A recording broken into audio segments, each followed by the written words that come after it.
entro guys. Ayan. As usual, sukat dito, sukat doon. Yun ang laging unang ginagawa natin. At mag-ayos ng tela bago magtabas ng ating gagawin. So, ayan, 2 sets of supa guys. Then, ayan, hanggang sa pananahi. So, ang dami ko pinagawa ni Kuya RC Espejo. Ayan, maraming salamat po sa iyo. At napakarami yung pinagawa. 2 sets of supa, then dining set. Ayan po. So, ready to deliver na po tayo guys. Ayan. Wala na pong patumpik-tumpik pa. Ayan, magde-deliver na po tayo agad. Pero ilang araw pong ginawa yan guys. Then, napakarami na.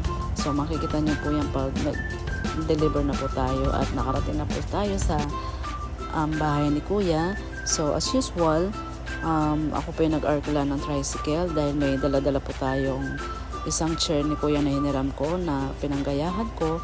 And then, ayan po, bali 3 balot po yan dahil napakarami nga ng ginawa natin. Makikita nyo po dahil yung isang set na lumang sopa niya at yung bagong sopa ni Kuya is pinagawa niya ng kanyang cover. And then, yung last is yung dining set niya guys. Ayan po.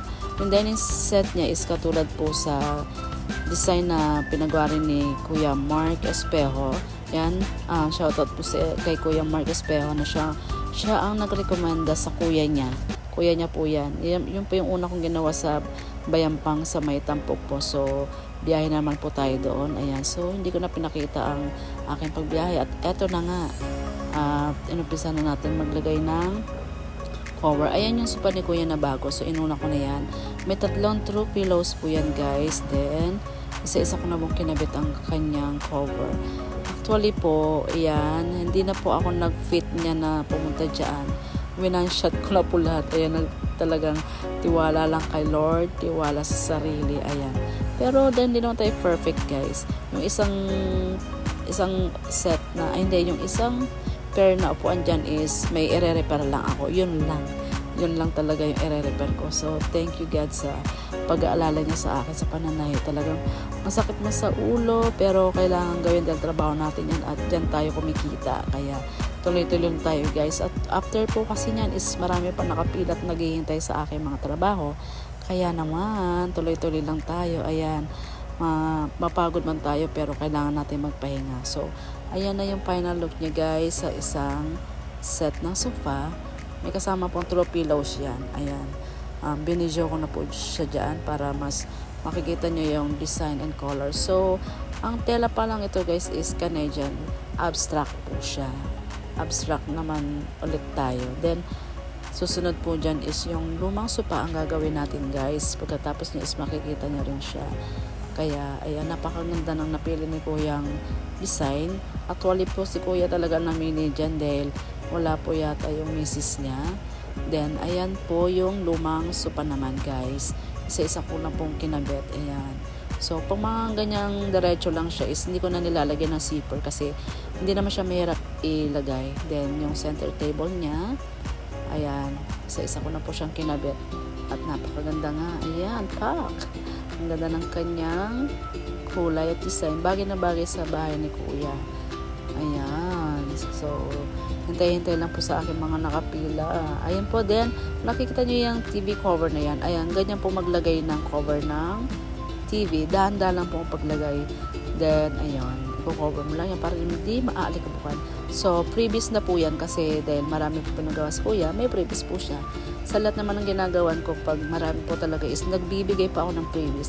Then, ayan po yung lumang sopa nasa labas po. At hindi na yata kasi sa loob kaya nilabas nila Kuya at aayusin pa yata nila dyan yung kung nakita nyo yung ano niya is may punit na yung sa gitna niya. Ayan, inayos ko. So si Kuya dyan siya ang nagbibideo na kasama ko naman ngayon. Ayan, nakakain pa. Mas nauna pang kumain bago tumulong sa akin. Ayan, tinan mo naman.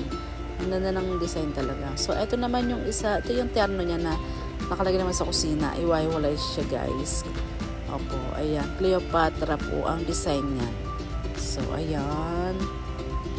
Hindi ko na rin, ay hindi may ano yan, may zipper pala yan sa side guys. Hindi pa rin lagyan ng zipper para mas mapadali talaga ang paglagay at hindi na mahirapan na may-ari. So, ayan. Ang ganda.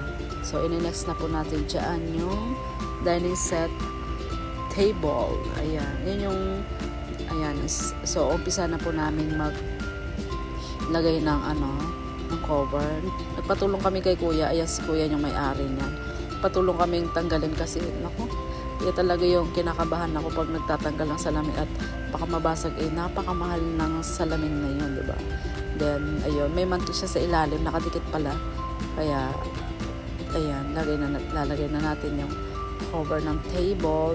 Kung nakikita niyo po is same po siya ng color and design ni Kuya Marchonas. Dahil nagustuhan niya rin at ganyang kulay din at design ng napili ni Kuya RC. Ayan, magkapatid po kasi yan. So, thank you so much po sa pagtangkilik ng aking munting obra.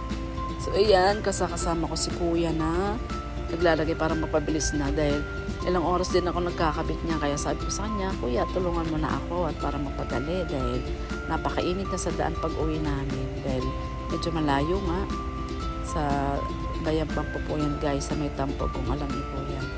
So, isa-isa na po namin inaayos ni Kuya. So, ayan yung mga pinost ko dati pa na last week. Opo, na nilagyan po ng foam. At yung foam po is with cover na rin po yan. Ang nilalagay ko pang cover dyan pag ganyan is plain lang po siya. China plain lang po siya. So, ang upuan yan is 8 pieces po. Ayan. So, sabi ni Kuya dyan is nagyayabang siya at sabi niya gano'n, mabagal daw ako. Ay, aba, ikaw na mabilis, sabi ko sa kanya.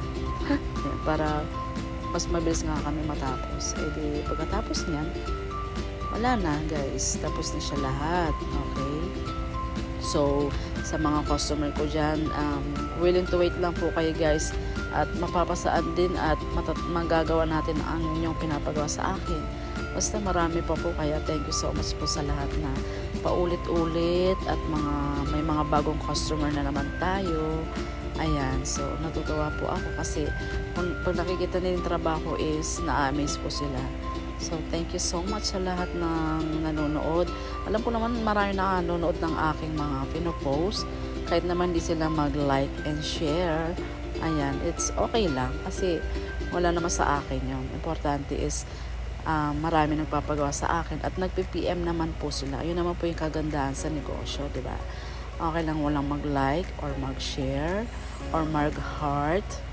Ayun, nagdrama pa yun. So, ayan, pak. Ang ganda. Ang ganda na ng kusina ni Kuya. Maganda pa ang kanyang dining set. Tapos yung sopa niya doon sa sala is napakaganda. Lalong gumanda yung sala niya at yung dining set niya is, tingnan nyo naman, pangyayamanin. Ano daw? Pangyayamanin. Yayamanin talaga ang style ng ng design. Napakaganda, napakalinis tignan, maliwalas. Ayan, so ano pang ginagawa nyo guys? PM nyo lang po ako sa mga may gusto pang magpagawa. Basta willing to wait lang po kayo ha. Hindi po madalian ito at made to order po tayo guys. Kaya, ayun, thank you so much.